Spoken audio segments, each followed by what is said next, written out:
สวัสดีครับผมดีนจากช่อง DS Journey เดี๋ยววันนี้ผมจะพาฮุงไปถ่ายรูปที่หาดบางแสนจะเป็นยังไงไปดูกันสวัสดีครับวันนี้เราจะพามาถ่ายรูปพอร์เทรตนะครับริมหาดบางแสนในช่วงของโควิดนะครับจะเป็นยังไงไปดูกันดีกว่าฟึบมา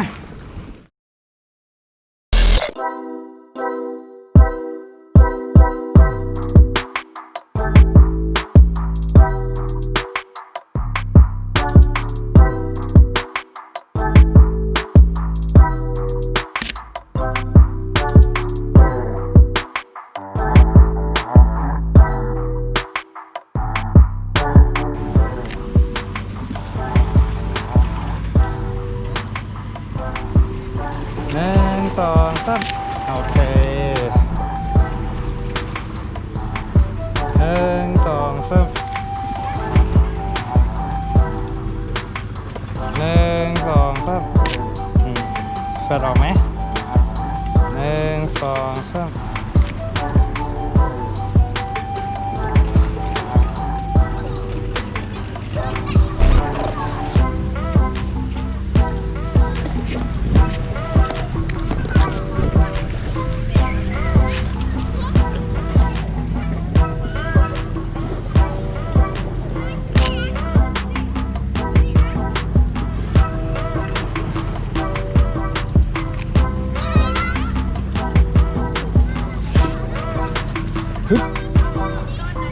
ได้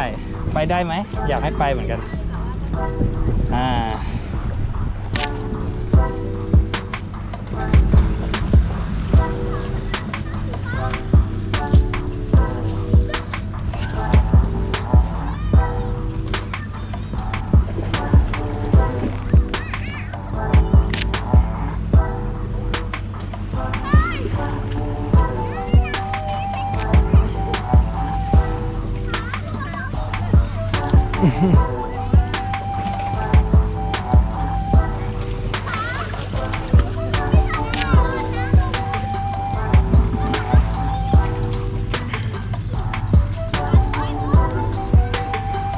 ย่อได้ไหมย่อ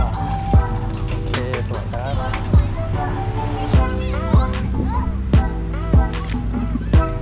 สวยครับปึ๊บ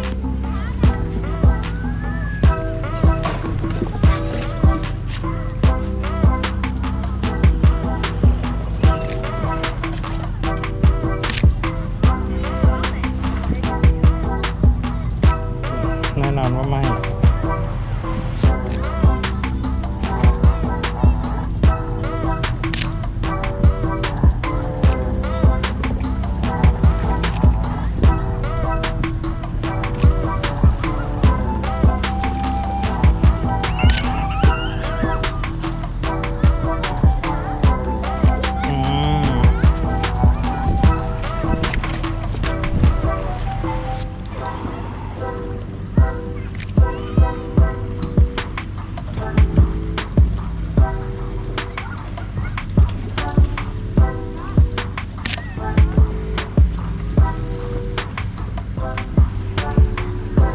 นะครับ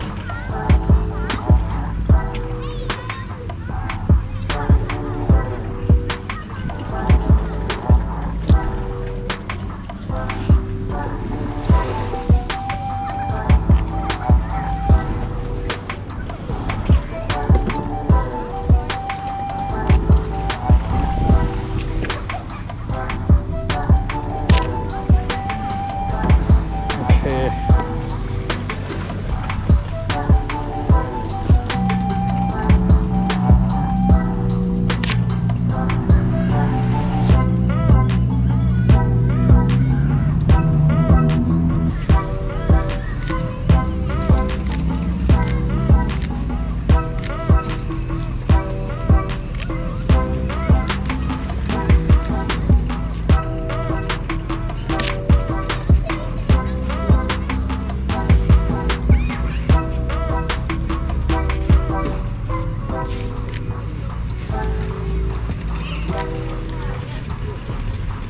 นั่งอย่างไร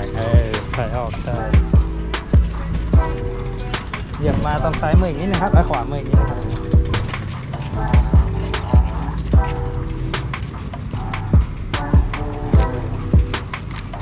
สวยครับสวยครับ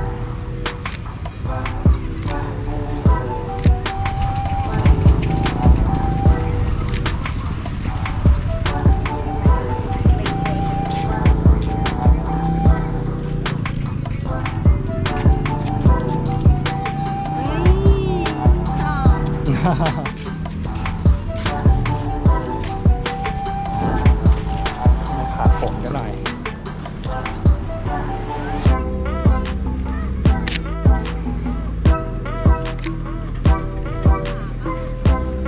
ไม่เห็นครับ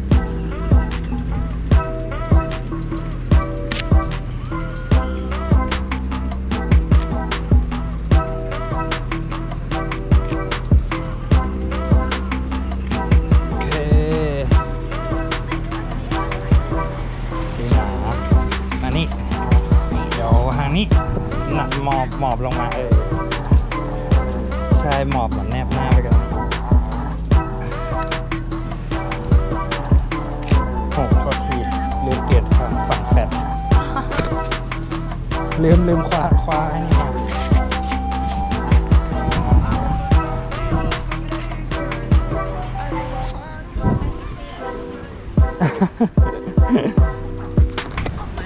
โอ้ยเบี้ยวเบี้ยวตั้งแต่เมื่อไหร่วะเนี่ยแย่แล้ว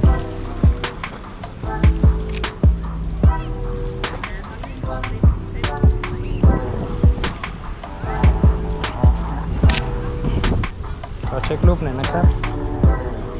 โอ้โหสวยครับผมชอบไหมได้การหาโฟกราวนะครับ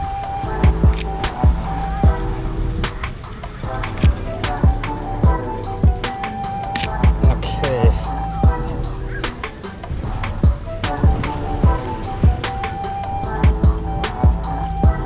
เทคนิคนี้จะชอบใช้นะครับกับเลนส์ที่มีหน้าชัดหลังเบลอดีๆการใส่โฟกัสทำให้ภาพของเราส่วนที่โฟกัสเข้านะครับดูน่าสนใจขึ้นเซตความแรงเดี๋ยวจัดเฟรมให้ครับไม่เป็นไรอันนี้เราต้องการเอาแฟลชไปไว้ข้างหลังนะครับเพื่อให้เห็นริมไลท์อีกด้านหนึ่ง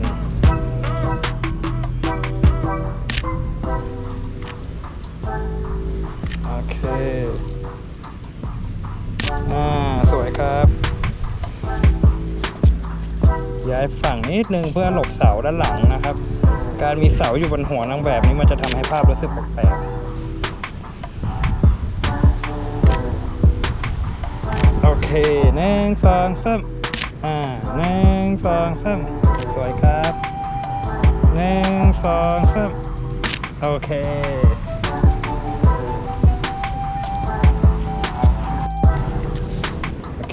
ถอยไปนิดนึงครับถอยไปประมาณ5 ก้าวได้เลยโอเคเดี๋ยวลืมไป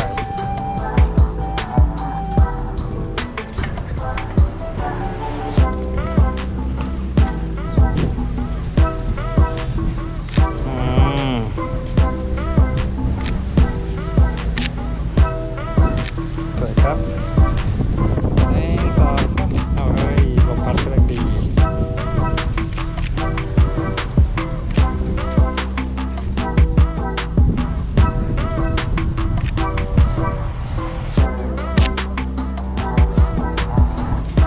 เยี่ยมยอดมาก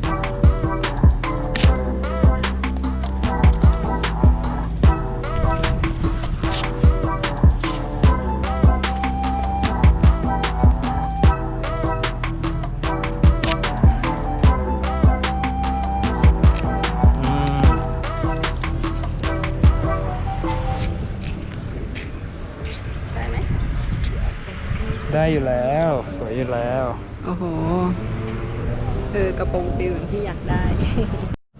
เป็นยังไงกันบ้างครับกับการถ่ายพอร์เทรตริมทะเล